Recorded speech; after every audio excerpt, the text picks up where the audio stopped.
کہ وبشر الصابرین، اور خوشخبری دے دو صبر کرنے والوں کو، الذین اذا اصابتہم مصیبت، جب ان پہ کوئی مصیبت آتی ہے، قالوا انا للہ وانا الیہ راجعون، تو وہ کہتے ہیں کہ بے شک ہم اللہ کے لیے ہیں اور اسی کی طرف لوٹ کر جانے والے ہیں۔ تو یہاں خوشخبری دی گئی صبر کرنے والوں کو، جن کا دل جو ہے وہ اللہ تعالیٰ کے شکر کی طرف جمع ہوا ہوتا ہے، اور ان کی زبان پر یہ کلمات ہوتے ہیں کہ ہم بھی تو اللہ ہی کے ہیں اور یہ سب کچھ اللہ کی امانت ہے۔ وہ چیز اگر اللہ کے پاس پہنچ گئی، جس کی تھی اس تک واپس چلی گئی، تو ہم بھی تو اسی کے ہیں، ہم بھی اسی کی طرف لوٹ کے جانے والے ہیں۔ اگر ہمارے عزیز رشتہ دار، بچہ یا شوہر یا بہن یا بھائی یا اولاد میں سے کوئی ہم سے پہلے چلا گیا تو ہم بھی اسی رستے کے مسافر ہیں۔ ہمیں بھی اب اس رستے کی تیاری کرنی چاہیے، وہاں کے بارے میں سوچنا چاہیے کہ ہمیں کیا کچھ ضرورت ہے، بجائے اس کے کہ ہم یہ دیکھیں کہ وہ چلا گیا اور ہم اپنی اس زندگی کو بھی حرام کر لیں اور اگلی زندگی کو بھی ناشکری کر کے اللہ تعالیٰ کی عذاب والی یا تکلیف دہ بنا لیں۔ صبر کے بارے میں چند ایک احادیث ہیں، میں آپ کے سامنے رکھتی ہوں اور ساتھ ساتھ کچھ وضاحت بھی ہوتی جائے گی۔ حضرت ابو مالک اشعری بیان فرماتے ہیں کہ رسول اللہ صلی اللہ علیہ وسلم نے فرمایا، طہارت ایمان کا حصہ ہے، الحمدللہ کا کلمہ ترازو اعمال کو بھر دے گا۔ یعنی جب انسان کسی نعمت کو پانے کے بعد الحمدللہ کہتا ہے تو اس ایک قول کا اتنا وزن ہوتا ہے کہ نامہ اعمال کا جو ترازو ہے وہ اسی کو بھر دینے کے لیے کافی ہو جاتا ہے۔ سبحان اللہ، الحمدللہ کے کلمات آسمان زمین کے درمیان فضا کو بھر دیتے ہیں۔ یعنی انسان اگر تکلیف کے موقع پر اللہ کا ذکر کرتا ہے اور اللہ کو یاد کرتا رہتا ہے تو وہ چیز جو اس کے ہاتھ سے لی جاتی ہے اس کے صلے میں اس کو اتنا بڑا اجر اور اتنی بڑی جزا دی جاتی ہے کہ انسان اس کا تصور بھی نہیں کر سکتا، جس کو مثال کے طور پر یہ فرمایا کہ وہ پوری فضا کو بھر دینے والی ہے۔ پھر فرمایا کہ نماز نور ہے،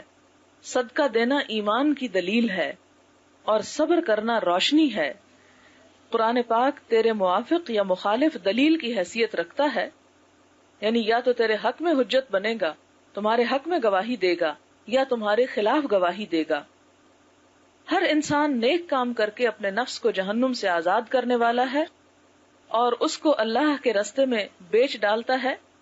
یا برے کام کر کے اس کو تباہ و برباد کرنے والا ہے۔ یعنی ہر انسان اپنے نفس کا ایک طرح سے سودا کیے ہوئے۔ یہ ہمارے پاس ہمارا جو جسم ہے یا ہماری جو روح ہے، یہ سب کچھ دراصل کیا ہے؟ ایک امانت ہے۔ اور پھر اللہ تعالیٰ نے، جیسے کہ سورۃ توبہ میں آتا ہے، ان اللہ اشتری من المؤمنین اموالہم وانفسہم بان لہم الجنہ، کہ اللہ تعالیٰ نے مومنوں سے ان کی جان اور مال خرید لیے ہیں بدلے اس کے کہ ان کے لیے جنت ہے۔ تو گویا ہر انسان اپنے نفس کا سودا کرنے والا ہے، اور سودے سے مراد کیا ہے کہ ہم کس طرح کا معاملہ اور کس طرح کا طرز عمل زندگی میں اختیار کرنے والے ہیں کہ جس کے نتیجے میں ہمارے لیے آخرت میں بھلائی ہو سکتی ہے یا پھر عذاب ہو سکتا ہے۔ پھر اسی طرح اگلی حدیث ہے جس میں حضور صلی اللہ علیہ وسلم سے کسی نے سوال کیا، آپ نے انہیں دیا، پھر اس نے دوبارہ آپ سے کچھ مانگا، آپ نے انہیں پھر دیا، یہاں تک کہ جو مال آپ کے پاس تھا ختم ہو گیا۔ تمام مال ختم کر لینے کے بعد آپ نے فرمایا، جو مال میرے پاس آتا ہے میں اس کو تم سے روک کر نہیں رکھتا، البتہ جو شخص سوال کرنے سے بچا رہا اللہ تعالیٰ اس کو بچائے رکھتا ہے، اور جو شخص استغنا اختیار کرتا ہے